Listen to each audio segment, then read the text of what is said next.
Margaret, good afternoon. I want to give you the retirement speech I think you should have gotten if you'd had a retirement party with your colleagues. So let me do that now as if I were speaking to them, but I'll address you. You are a throwback. You are, as they say, old school, and I mean that in the best possible way. You know there are a lot of education buzzwords that have become almost meaningless. Passion, stakeholders, what's best for kids.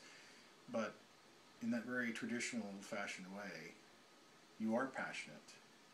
You poured immeasurable time and energy into your students, not least that you'd spend so much of your weekend time giving them such extensive feedback on their work.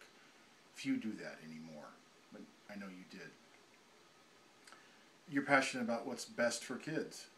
You, teaching, encouraging them to enter into the depth of meaning of a poem or a story or an issue, experience that in a way that isn't something that people can enumerate or measure or assess in some sort of standardization process.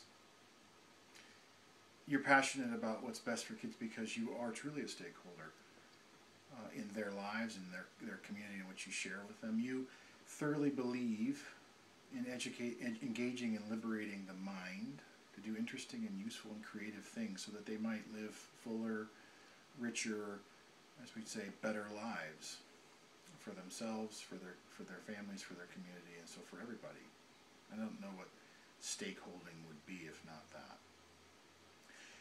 I look at you and I think you undertook the work of teaching so students could learn, because you truly do possess some things that are worth passing on.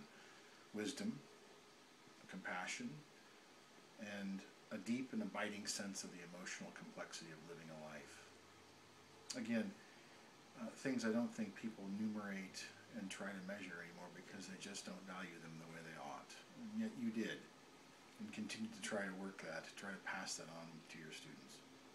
I have no doubt that there are countless young people, maybe not so young anymore, who have come to realize just what an education you gave them. And I'm pleased to say that there are a good number of youngsters who did their 8th grade time in Stillicum, upon whom you've made such an impact as well. And I'm sure I wouldn't be an 8th grade teacher if it weren't for you.